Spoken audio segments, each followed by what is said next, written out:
In 1914, Britain looked untouchable. A quarter of the planet was colored the same shade of imperial confidence. London was the clearinghouse of global finance. The pound was the currency the world trusted. British ships moved goods. British insurers priced risk. British banks decided who got to grow and who stayed poor. If power had an address, it was a few streets in the city of London. And then Britain made a decision that felt unavoidable in the moment. It joined a war that was supposed to be short. It joined a second one that was supposed to be necessary. And in the space of 30 years, the country that ran the world became the country asking for credit. By 1956, Britain tried one last imperial move at Suez. America said no, and Britain stopped. That is the moment the old world ended.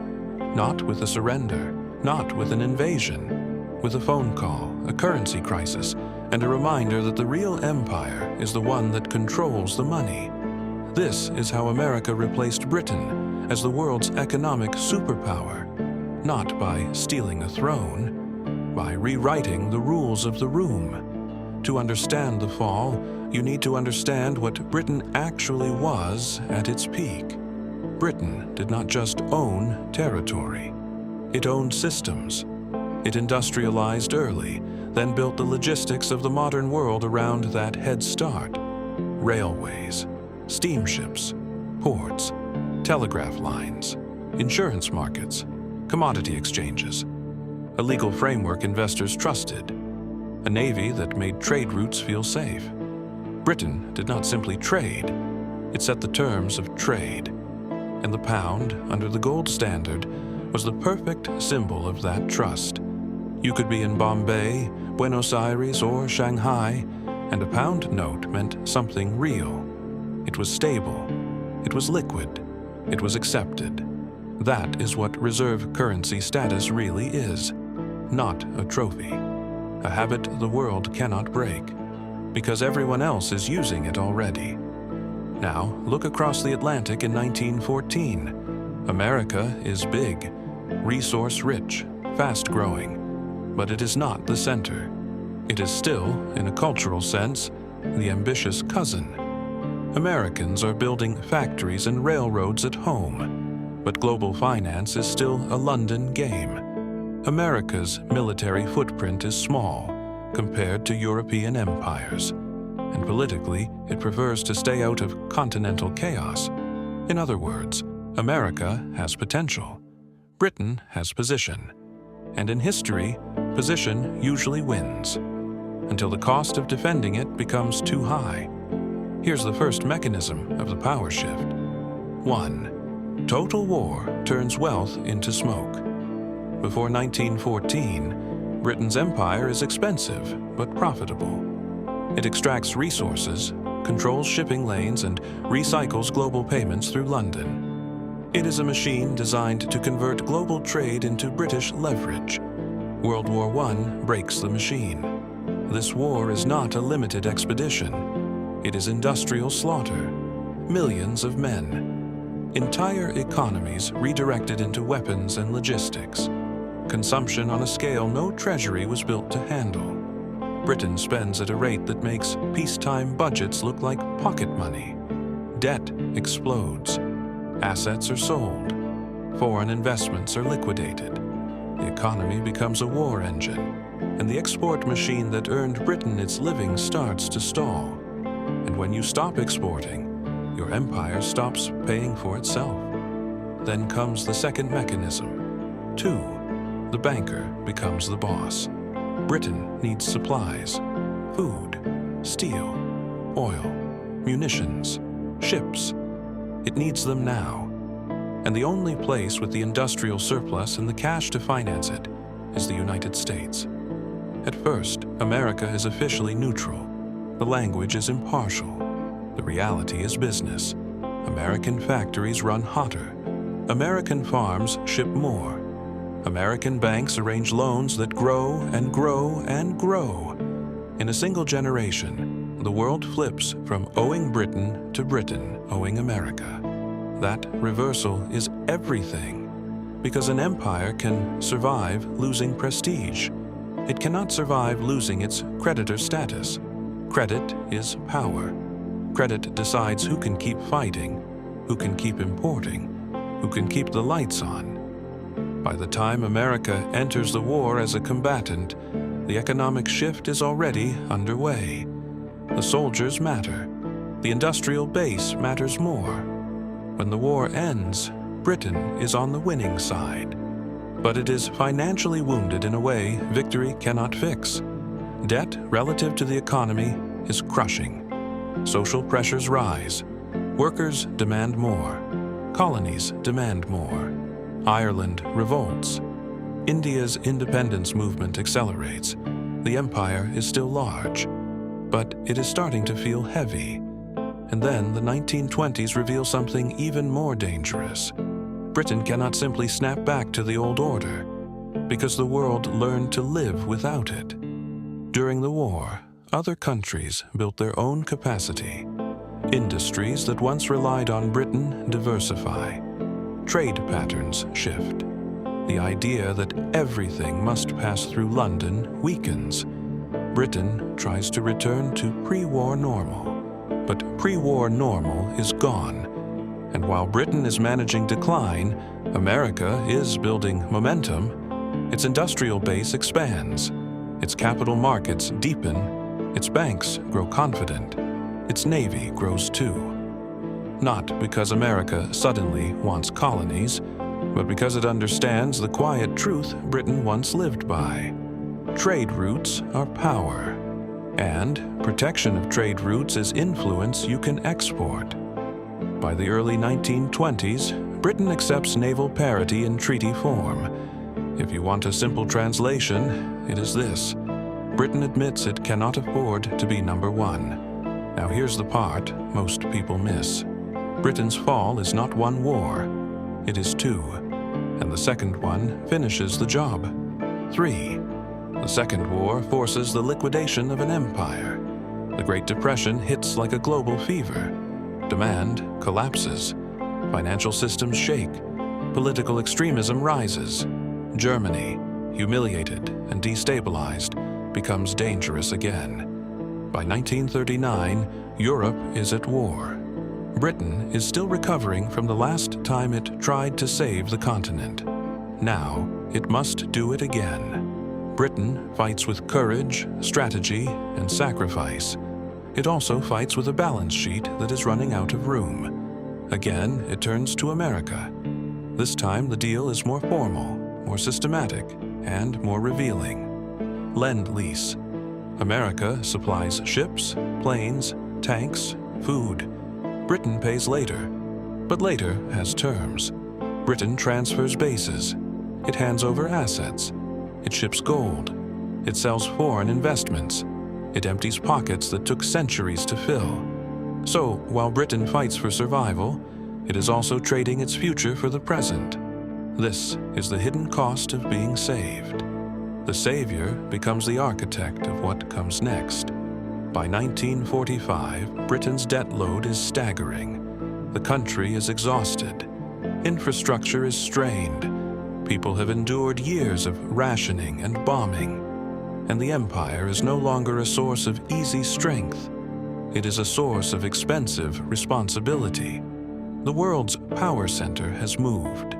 You can see it at the conferences that shape the post-war order. The loudest voices are not London. They are Washington and Moscow. Britain is still important, but importance is not leadership. Leadership is writing the new rules, and America writes them. 4. America builds a system, not an empire. In 1944, before the war even ends, 44 nations meet at Bretton Woods.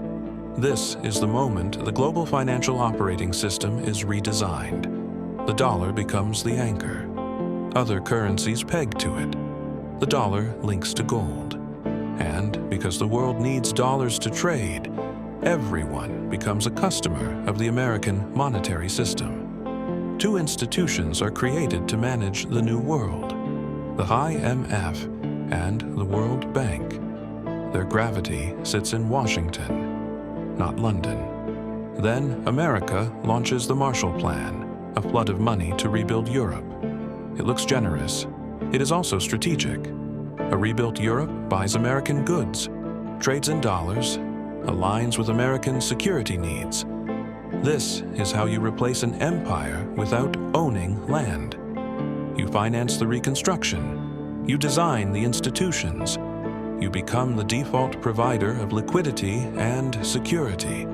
Then the military layer arrives. NATO forms. An American-led security architecture spreads across the West. American troops stationed in Europe. American guarantees stabilizing allies. American capacity becoming the foundation of the post-war order. Britain once played global police. America becomes global organizer. And organizing is more scalable than direct rule. It is also cheaper than colonies. And it is easier to justify. Meanwhile, America's domestic economy roars. Factories that built planes and tanks pivot to cars and appliances. Suburbs expand. Consumer culture explodes. The middle class grows. Productivity rises. And the sheer size of American output is almost unfair. By mid-century, America is producing an enormous share of global GDP. Britain is not. Britain is rebuilding and paying debts and managing the political aftermath of empire. It keeps London as a financial hub, yes, but the center of gravity has shifted. Now for the final proof, the moment even the last believers cannot ignore. 5.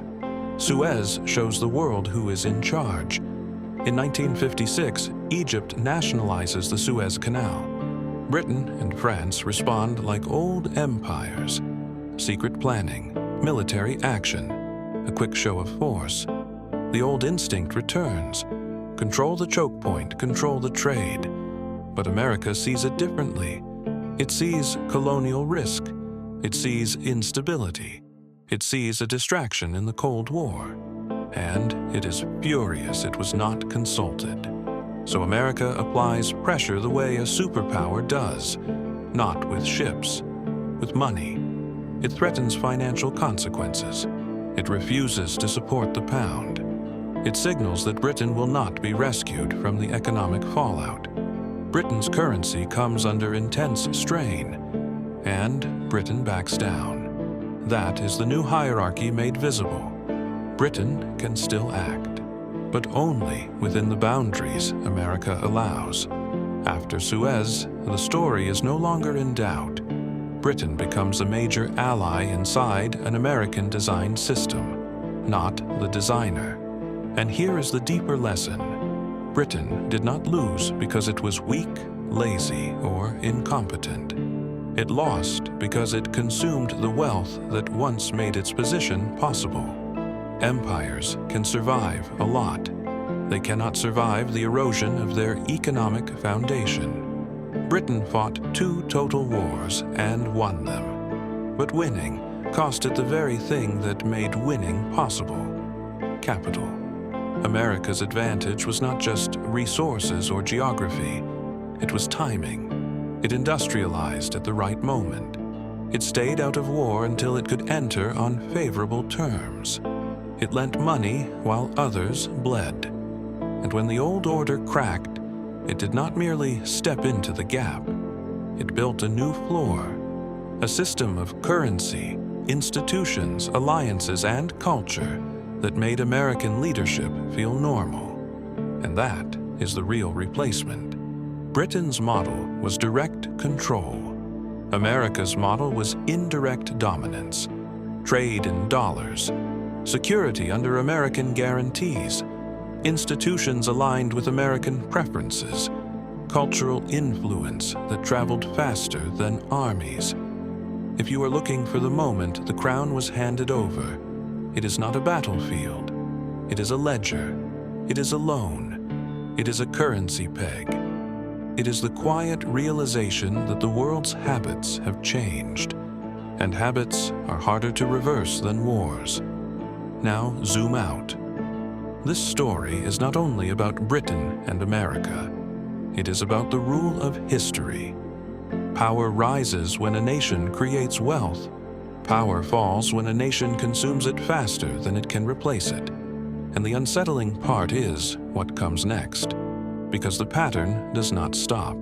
America today faces its own pressures: debt, competition, political strain, a shifting world.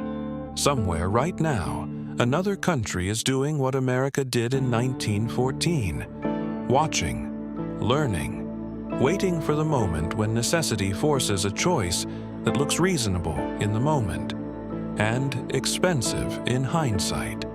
If you want to understand the world you live in, this is the skill. Stop staring at headlines. Start watching balance sheets, supply chains, currency systems, and institutional design. That is where superpowers rise and fall.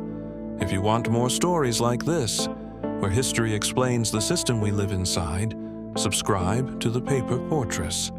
Because the past is not dead. It is still running, and it is still charging interest.